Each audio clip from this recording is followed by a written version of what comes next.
Equal rights. It seemed impossible for centuries and centuries, and then one day it was possible. Hey, it's Lucas Grobot, and you're listening to Weaver and Loom.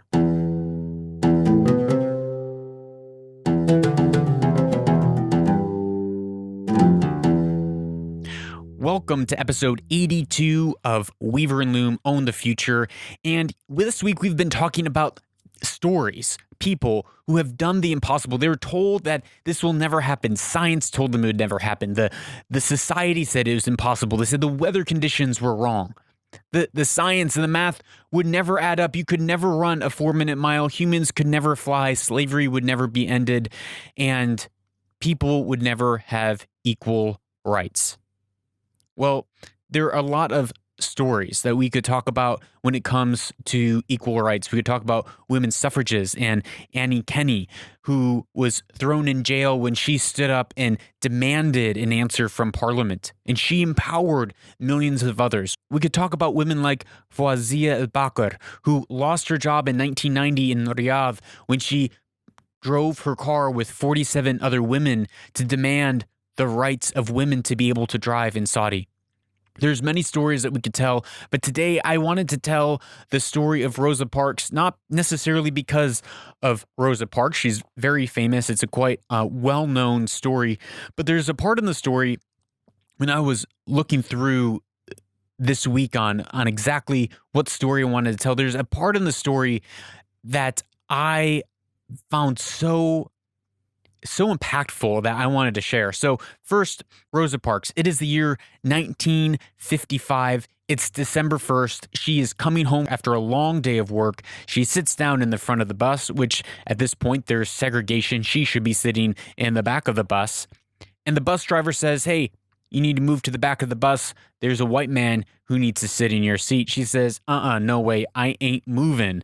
You can arrest me. I don't care, but I'm not going to move. And that sparked and ignited, her arrest sparked and ignited millions of African Americans to stand up and say, we demand an end to segregation. We demand equal rights in this nation. And they put Dr. Martin Luther King as the spokesperson for the civil rights movement.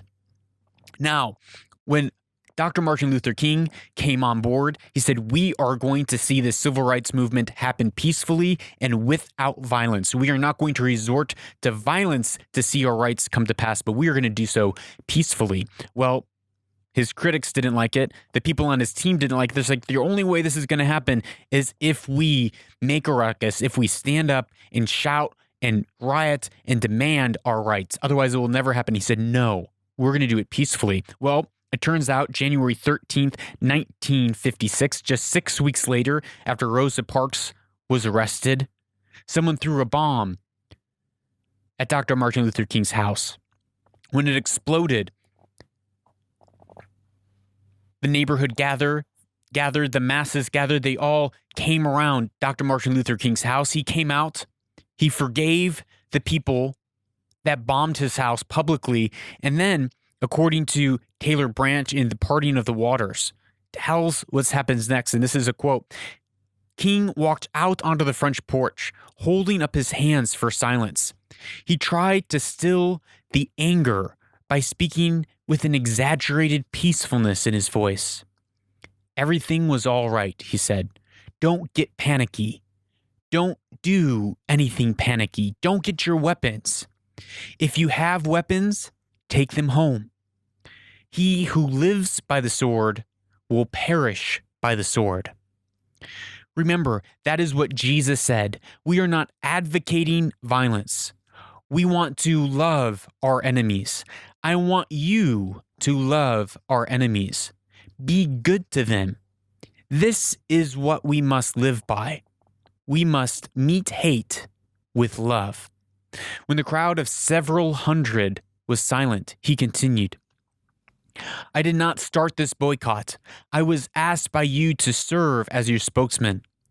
I want it to be known the length and breadth of this land that if I am stopped, this movement will not stop. If I am stopped, our work will not stop. For what we are doing is right, and what we are doing is just, and God is with us. Dr. Martin Luther King didn't resort to violence, but he returned. When he received hate, he returned love. When he received violence, he returned forgiveness and peace.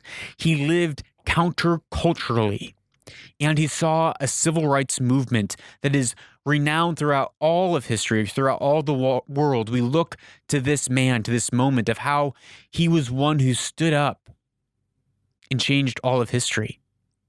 And what I love, too, about Dr. Martin Luther King is that he was standing up for someone else. Yes, he was standing up for his own kind, but so often today, we stand up with this sense of entitlement, of the man's oppressing me, this other gender's oppressing me, this other race is oppressing me. I am a victim. But guess what? If you've been listening to this podcast for any length of time, you would know where we stand. You know where I stand, what I believe, that we are not victims. We are powerful agents of change in the world around us, that we have the ability to make choices. We have the ability to live differently. We have the ability to live counterculturally like Dr. Martin Luther King did, where he stood on his principles to live by peace and not resort to violence. And because of that, he changed the world. Another thing that Dr. Martin Luther King did, he was standing up for someone else. And so often we fall into these, as I said, victim mentalities and these entitlement mentalities where we feel entitled to something. And so we bemoan and we groan about how we're so oppressed, how justice isn't being served, how we got dealt a bad hand. But we must realize that even if this is the case, the response is not to sit around and complain and demand that we have our rights. The correct response is that we would go out and we would serve others, that we would stand up and say, yes, I may not be getting my fair shake at life. Maybe I feel that way. I don't, but maybe you do. Maybe you feel like there's a laundry list of reasons why life has not treated you fair, why a government or a person or a race has mistreated you. Okay, that might be the case. And for many people across the globe, it is the case. But a response must remain that we must stand up as a person, as a people who may be facing oppression or facing resistance, and we must be the agent of change for other people. Because we can stand up as powerful individuals and say, yep, I don't have a fair shake at life, but there's someone else next to me, they don't have a fair shake either, and I'm going to help them. They didn't get dealt the right cards either. I'm going to help someone else, and that is the response.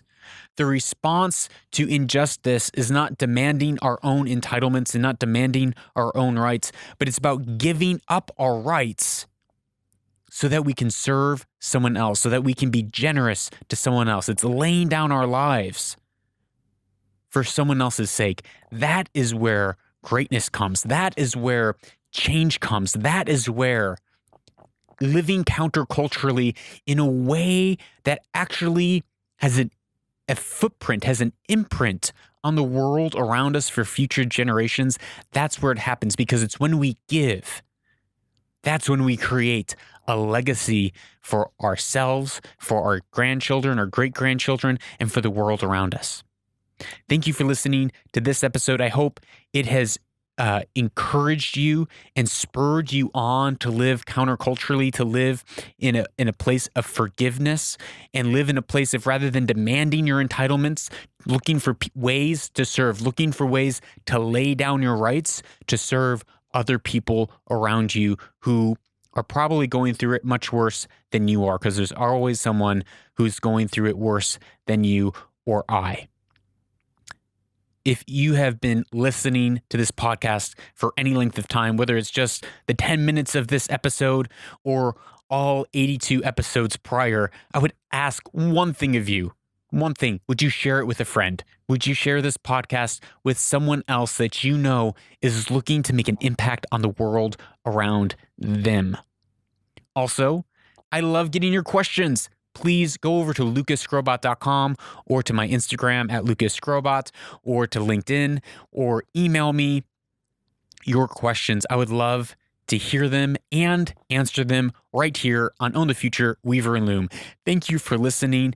And remember, go out, be a change maker, own your future, and weave your destiny. You're listening to Weaver Loom, where destiny is woven.